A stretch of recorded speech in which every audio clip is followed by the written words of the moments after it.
ఇప్పుడు గర్భంలో ఉన్నప్పుడు మనం టిఫా స్కాన్ ద్వారా అయితే ఉంది, ఫీటల్ ఎకో ద్వారా అయితే ఉంది, ఈ గుండె జబ్బుల్ని తెలుసుకోవచ్చు. దగ్గర దగ్గర 50 రకాలైన గుండె జబ్బులు ఉన్నాయి. వాటిల్లో కొన్ని గుండె జబ్బుల్ని మనం ముందుగానే వైద్యం చేసి ట్రీట్మెంట్ చేయొచ్చు, వైద్యం చేయొచ్చు. ముఖ్యంగా అయోటిక్ వాల్వ్ అయితే ఉంది, పల్మనరీ వాల్వ్ స్టెనోసిస్, బేబీకి హార్ట్ రేట్ ఎక్కువైపోయినా, బేబీకి కార్డియోమయోపతి ఉన్న కొన్ని రకాలైన వైద్యం చేయడం జరుగుతూ ఉంది. సో ఇటువంటి సందర్భంలో ఏంటంటే ఈ అయోటిక్ వాల్వ్ ఉన్నప్పుడు మనం ప్రెగ్నెన్సీలోనే ఐడెంటిఫికేషన్ చేసి బేబీ 24 నుంచి 26 వారాల మధ్యకాలంలో ఆ యొక్క గుండె జబ్బు ఉండే బేబీకి అనస్థీషియా ఇచ్చి తర్వాత నీడిల్ ద్వారా ఆ వాల్వ్ని ఓపెన్ చేయడం జరుగుతుంది. ఈరోజు మనం చేసింది ఏంటంటే ఇది చాలా ఇంట్రెస్టింగ్ ప్రొసీజరు. గుండెలో పెద్ద రంధ్రం వేసి ఆ రంధ్రం ద్వారా పెద్ద బెలూన్ పోయి మనం వాల్వ్ని ఓపెన్ చేయడం జరిగింది. ఆ రంధ్రాన్ని వచ్చేటప్పుడు మళ్ళీ బటన్ పెట్టి క్లోజ్ చేసాం.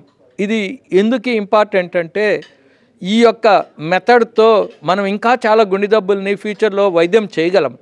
అందువల్ల ఇది మనము అందరికీ పబ్లిక్కి ఇన్ఫర్మేషన్ ఇవ్వడం చాలా అవసరం కాబట్టి మేము మీకు చెప్తున్నాం. ఎంత టైం పడుతుంది సార్ సర్జరీ చేయడానికి? ఎంత టైం ఉంటుంది? ఈ ప్రొసీజరు ముఖ్యంగా వచ్చి బేబీ పొజిషన్ బట్టి ఆధారపడి ఉంటుంది. ఒక్కోసారి పొజిషన్ ఉంటే ఈ పర్టికులర్ బేబీకి పొజిషన్ తర్వాత 1 అవర్లో ప్రొసీజర్ అయిపోయింది. పొజిషన్ బాగలేకుంటే ఒక్కోసారి 2-3 రోజులు కూడా వెయిట్ చేయాల్సి వస్తుంది. యాక్చువల్ క్రిటికల్ ప్రొసీజర్ వచ్చి 1 అవర్లో అయిపోతుంది.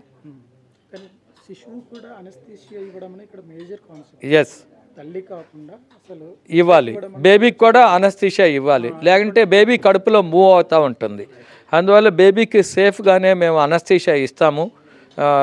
అనస్థీషియా కూడా మా సమక్షంలోనే ఉంటారు. కానీ మేము బేబీకి అనస్థీషియా ఇవ్వడం అనేది ఇది ఒక కొత్త ప్రక్రియ. కొన్ని దేశాల్లో ఏం చేస్తారంటే మదర్కి అనస్థీషియా ఇస్తారు. ఆ మదర్కి అనస్థీషియా ఇచ్చిందే బేబీకి కూడా పోతుంది.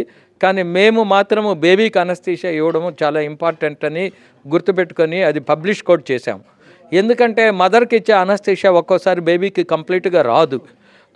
మదర్కి అనస్థీషియా ఇచ్చేటప్పుడు బేబీ పొజిషన్ మారిపోద్ది.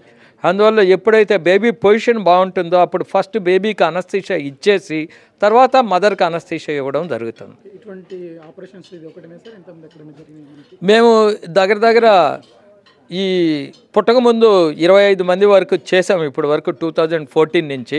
కానీ ఈ విధమైన కొత్త రకమైన ప్రొసీజర్ చేయడం మాత్రం ఇదే మొదటిసారి, ప్రపంచంలో ఇదే మొదటిసారి. ఓకే.